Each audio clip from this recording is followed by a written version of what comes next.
Welcome to the Get Published podcast, sponsored by Brodie Consulting Group.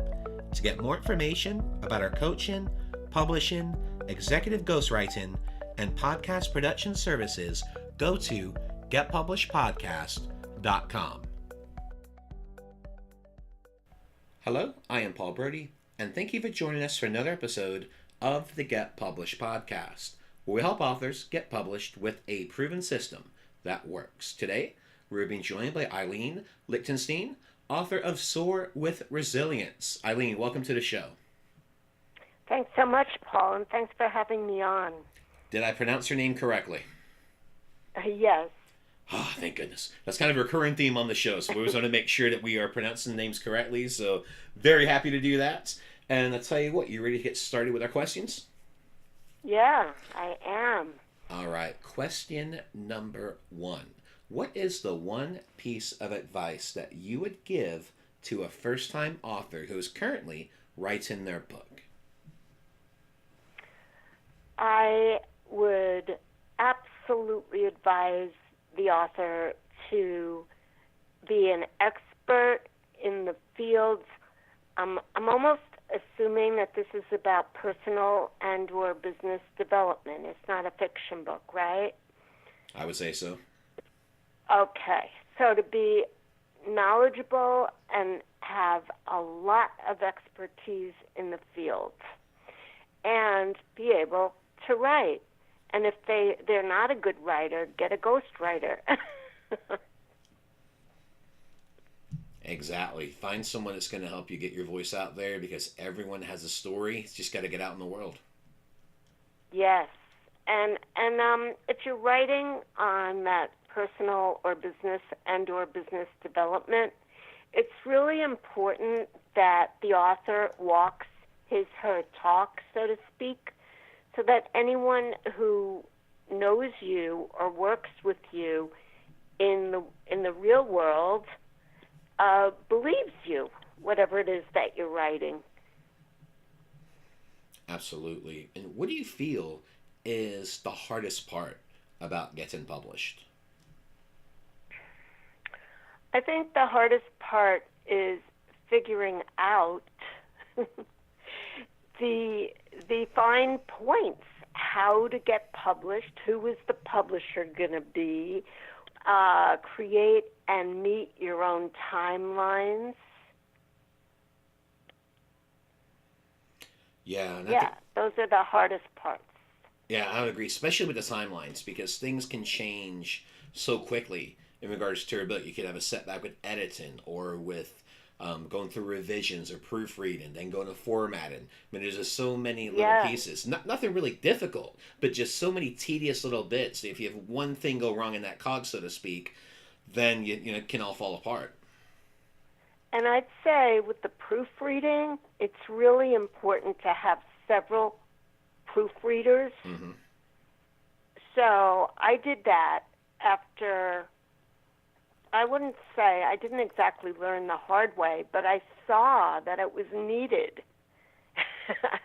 And I called on people that I never thought I would call on to do that, but it all worked out well. Well, let's talk about marketing. So please share a marketing strategy that you have used in your book launch that worked well. I have a really good website, and my webmaster helped me publish this book. So he was very happy to create part of a web page for the book and write really good copy about it and to SEO that wonderfully. So now, with the way the internet is really in the forefront of many things, it's important to have it online in your own realm, as well as Amazon if you go that way, and have it really SEO'd well. And what suggestions would you have to our audience in regard to maximizing their SEO, their search engine optimization? Taking the key concepts that are used multiple times perhaps in your book. Maybe it resonates on your website and other places, and using those as some of those words.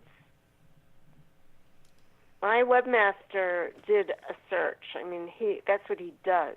He searches to see what are the best, most popular phrases of the current time and that kind of thing. And then he goes back to my book and finds the things that describe it and really make sense.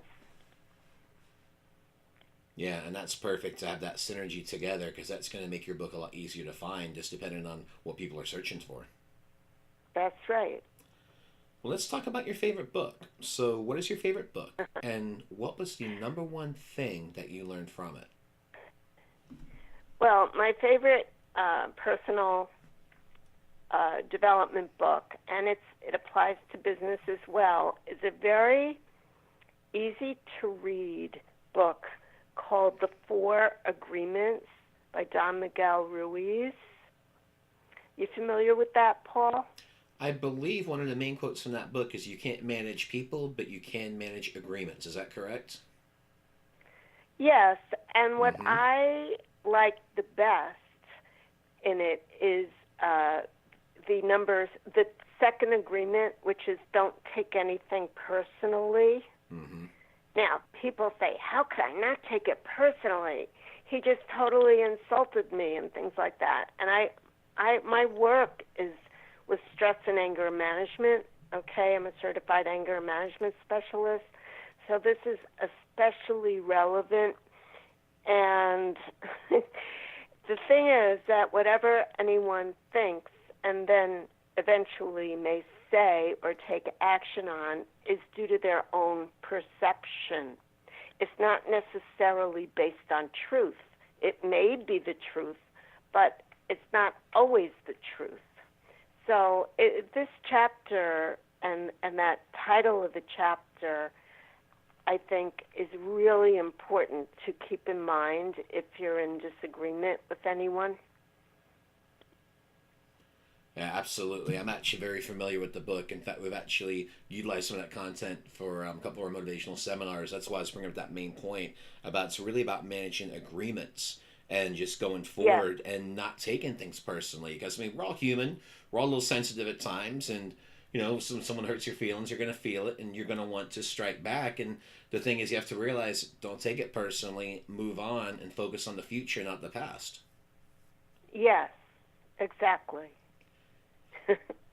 And for our final question, what is your favorite quote and why? Well, I actually have that as my favorite quote when I saw it, but I see it's redundant, if you don't mind. But I have a lot in my book. I actually have a lot of favorite quotes. So I'm just going to flip through it right now and find something really good. I like that strategy. I do that with my books too. I usually will lead off a chapter with a book with a quote that connects to that chapter. Exactly, exactly. And then I also have a few poems to motivate and inspire at the end of my book. I really have taken a lot of material from my field. Okay, here's a good. Well, there are 2 quotes on this page, and it's on the Chapter 5, Anger Management. You will not be punished for your anger. You will be punished by your anger. That's from Buddha. And then Jim Rohn says, we must all suffer from one of 2 pains, the pain of discipline or the pain of regret. The difference is discipline weighs ounces, while regret weighs tons. Mm-hmm. Oh, that's heavy. No pun intended. Yeah, quite literally, because, I mean, both of those quotes are huge. So tell me why they're so important to you, because obviously I have an answer for this too, but I want to hear your perspective. Sure. If someone holds on to negative feelings and anger, it can't it's bad for your health. It's bad for your general outlook and well-being. It really does not serve you well in any way. So that's my answer. Absolutely. Well, I think the biggest thing is regret too. I mean, that's one of the worst things. Is Yes. You never want to know what if. I had a couple of health scares over the past 8 years or so, and it really changed my life and philosophy because I didn't want to think about what if. So my philosophy had changed my life, changed my health. I actually left teaching to go into book publishing.